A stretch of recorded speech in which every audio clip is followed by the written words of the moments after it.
Hello and welcome to this film, which is all about molecular shapes. It's the last of the films in the bonding standard level topic from the IB chemistry course, and it ties together the things that we've been learning about electron dot diagrams and VSEPR, so it would definitely be helpful if you've watched those films before watching this one. Anyway, hopefully by the end of this one you'll know the names of the important shapes you have to remember for the standard level topic. These are pretty much just shapes that involve 4 pairs of electrons around the central atom, but there are a couple of exceptions, and we'll relate these shapes to the number of charge centers. Now, charge centers up until now have been referred to as bonding pairs and lone pairs, but we'll see why there's a distinction to be made in just a moment. And we'll also understand what we mean by a bond angle and how we can decide what bond angles there'll be in a molecule. So we're going to start off by looking at the simplest shape molecule, and that's the molecule where things are all in a straight line. Hopefully you can see that if I take 2 atoms and join them together with a covalent bond like hydrogen chloride, there is only one possible arrangement for them, and that is a straight line. However, if I've got more than 2 atoms joined together, I should still be able to decide whether they're going to form a straight line shape or not. And I might be able to also think about, well, if they are a straight line, then I can decide what the bond angle is here. And that, if it's a straight line, it's 180 degrees.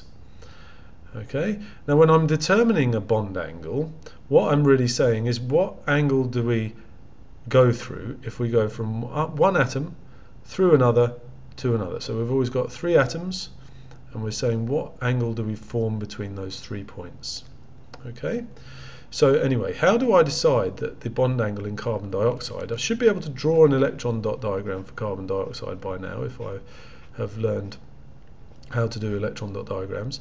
How do I decide that this molecule here will form a 180 degree bond angle? Well, if I look at what's around the central atom, because really that's what we need to do when we're deciding this bond angle. We're not interested in what's on these outer atoms because they're not influencing the shape of this angle between them. Okay. If I look at that carbon, it's got 4 bonding pairs of electrons around it. However, these 4 bonding pairs aren't acting as independent pairs of electrons, okay? Because these 2 pairs here are a double bond, they can't get away from one another. These 2 pairs here are a double bond and they can't get away from one another. So although there are 4 bonding pairs here, there are only 2 charge centers. Okay, charge centers being areas of charge, and because electrons are charged, negatively charged, then anywhere you have pairs of electrons gathering will be a charge center. So though there are 4 bonding pairs, there's only 2 charge centers. If I put 2 charge centers on the surface of a sphere, like so, then I would expect them to go as far away from one another as possible, and that would be to the poles if this was planet Earth, I suppose. Okay, and we could see that there'd be a 180 degree bond angle between these 3 atoms, or in other words, they'd be linear in a straight line. Now it's important to realize that I couldn't decide this shape just by knowing that there were 4 bonding pairs. I need to consider how many charge centers there are. Now let's see an example of a molecule where there are 4 bonding pairs but also 4 charge centers. Now this is where we've got single bonds. So imagine if I had methane. Now you might realize by now that if I can't draw these electron dot diagrams, I'm really going to be stuffed when it comes to deciding what shape molecules have, because I need to know how many pairs of electrons and of what type there are around the central atom. Okay, so if I've got 4 bonding pairs, I'll have 4 charge centers. Okay, and whenever I have 4 bonding pairs around the central atom that are independent, so I also have 4 charge centers, then these atoms will arrange themselves in a tetrahedron. A tetrahedron being this shape here, where well, I suppose it's a little bit like a triangular based pyramid, although a pyramid always has a square base. Okay, so if we're looking at this molecule here, which is tetrahedral, then these 4 red atoms are at the corners marked 1, 2 and 3, and we've got a central atom in the middle of this tetrahedron, which is bonded to those other atoms. Just talk to you in a minute about how we can draw this accurately in 3 dimensions using a simple diagram. Anyway, so anytime you have 4 bonding pairs and 4 charge centers, you know you're going to have a tetrahedron. We'll see in a minute that you don't have to have 4 bonding pairs if there are 4 charge centers, and you'll end up with a very different shape. We'll come to that in just a moment. Just notice here that if I'd drawn this electron dot diagram, which is absolutely fine as an electron dot diagram, it just looks like I'm drawing 90-degree bond angles. That doesn't mean I'd get the question wrong, but if someone asked me to sketch the shape of methane, then really I can't draw all the bonds flat on the page. I can draw 2 of the bonds flat on the page, but if I did that, then one of them would be coming out into the foreground at me, and the other bond would be disappearing off into the background. So in other words, this one would be in front of the page and this one would be behind the page. So to show in a diagram that there's this 109.5 degree bond angle, which is the tetrahedral bond angle, and that's an important one to remember, this is how we often sketch them. Anyway, let's move on to another molecule here that has 4 bonding pairs. We can hopefully see that. There are 4 bonding pairs here. But this one certainly doesn't have 4 charge centers. It's got 3 charge centers because these 2 bonding pairs are stuck together in a double bond. And you might remember that if I put 3 charge centers around the surface of a sphere, the way they'd get as far away from one another as possible would be, so to speak, to go to the equator of the sphere and to have 120 degree bond angle between them. Okay. Why are there 3 charge centers? Well, we've just discussed that because these 2 pairs of electrons here can't get away from one another. They're part of a double bond. I could imagine a molecule, in fact I've seen a molecule recently, you have seen a molecule recently if you've been watching these films, where there are 3 charge centers around the central atom, but there are only 3 bonding pairs. This is one of those electron deficient molecules that we saw recently. But nonetheless, there are 3 charge centers, all of the same type, so we're also going to form a trigonal planar geometry here, and once again we're going to get that 120 degree bond angle. Okay, so if you see 3 charge centers around the central atom and they're all the same as one another, then you're going to form a trigonal planar geometry. Moving on to something which is often called trigonal pyramidal, but you can get away with calling just pyramidal. Here you might be able to see that we've got an ammonia molecule. You should be able to draw an electron dot diagram for an ammonia molecule, but if you can't, then you obviously would not be able to attempt a question like this. Okay, and in an ammonia molecule we've got 3 bonding pairs and 1 lone pair around this central atom. Okay, and that's shown here. This is the lone pair. Okay, now if you imagine just for a moment that I put another atom up here that was sharing this pair of electrons, then it would pull those electrons further away from the nitrogen. If they were further away from the nitrogen, then they wouldn't have quite so much of an effect on these pairs, and these pairs would rise.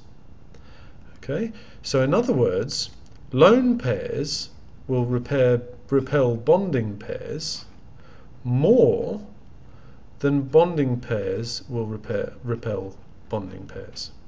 And in fact, lone pairs will repel other lone pairs even more than that. Okay, so this order of repulsion, where lone pair repulsion is the greatest and bonding pair repulsion is the smallest, that's an important one to remember, because it's going to allow us to determine the bond angles here. Now, if this was tetrahedral, if this atom was here, then we'd expect 109.5 degrees in this bond angle, right? But this atom isn't here. I've just drawn it here to explain what's happening to that pair of electrons. So without that atom there, this pair of electrons moves closer to the nitrogen. It squashes this bond angle. It's actually about 107 degrees in ammonia, but all you'd need to be able to say in a test is that it's less than 109.5. Okay, but that's probably a fairly useful figure to remember. Okay, so we're forming a trigonal pyramidal geometry if we've got 3 bonding pairs and 1 lone pair. Here the idea of charge centers probably isn't all that useful because once again we've got 4 charge centers. Okay, I'm going to move on now to the last example of a shape that we need to know about for standard level, and that is the V-shaped or non-linear geometry. And what we can see in both of these molecules is that there are 4 pairs of electrons around the central atom. There are 3 charge centres here, and there are 4 charge centres in water. I'm not going to draw the the Lewis diagrams this time because I'm just going to assume that they're okay. So we've got 3 charge centres there, 4 charge centres there.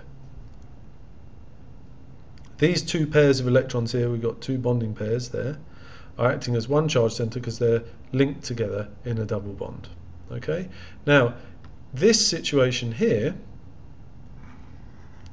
we would expect that if I had my sphere and I put my atoms on the equator of the sphere, and then I took one of these away and replaced it with a lone pair, so here's my sulfur in the middle, that this bond angle here would suddenly become less than 120 degrees. Okay? In this molecule here, I'm looking much more like a tetrahedral molecule because I've got 4 pairs of electrons around the central atom and 4 charge centres.